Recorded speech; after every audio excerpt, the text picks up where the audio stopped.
মধ্যপ্রাচ্যে যুদ্ধের আঁচ লেগেছে বাংলাদেশে। মধ্যপ্রাচ্যগামী অসংখ্য ফ্লাইট স্থগিত করা হয়েছে। কিছু ফ্লাইট আজকে ছেড়ে যাওয়ার কথা রয়েছে। পরিস্থিতি জানাতে শাহজালাল আন্তর্জাতিক বিমানবন্দর থেকে যুক্ত হচ্ছেন সহকর্মী শুভ খান। শুভ, জানাবেন যে এখন ঠিক এই মুহূর্তে শাহজালাল বিমানবন্দরের পরিস্থিতি কি দেখছেন এবং যাত্রীদের কি ধরনের দুর্ভোগ পোহাতে হচ্ছে?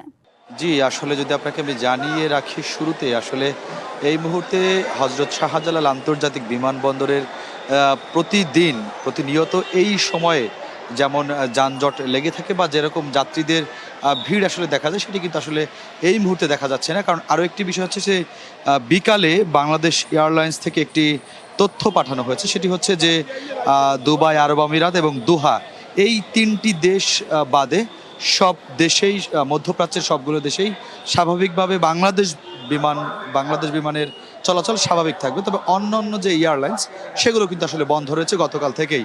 শুধুমাত্র বাংলাদেশ এয়ারলাইন্সের এই তিনটি দেশ বাদে সকল মধ্যপ্রাচ্যের দেশগুলোতেই বিমান চলাচল স্বাভাবিক রয়েছে, সেটি আসলে জানানো হয়েছে।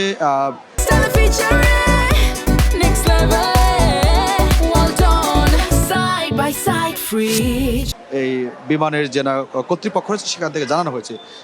এখন যদি আপনাদেরকে আমরা আসলে দেখানোর চেষ্টা করি এয়ারপোর্টে, যে আসলে যেহেতু শুধু বাংলাদেশ বিমানের যারা যাত্রী তারাই কিন্তু আসছেন, এবং গতকাল থেকে আজকে দুপুর পর্যন্ত কিন্তু শাহজালাল আন্তর্জাতিক বিমানবন্দরে প্রচণ্ড যাত্রীদের ভোগান্তির শিকার হতে হয়েছে। সেটি হচ্ছে যে সকল অন্যান্য এয়ারলাইন্সের যাত্রী রয়েছেন তারা কিন্তু দেশের দূর দূরান্ত থেকে, বিভিন্ন জেলা থেকে কিন্তু তারা তাদের স্বজন সহ গাড়ি করে এই এয়ারপোর্টে এসেছেন, ঘন্টার পর ঘন্টা অপেক্ষা করেছেন। অবশেষে কিন্তু তাদের যে বিমানের যে ফ্লাইট সেটি কিন্তু আসলে বন্ধ ছিল, যার ফলে তাদের একটু ভোগান্তি পোহাতে হচ্ছে।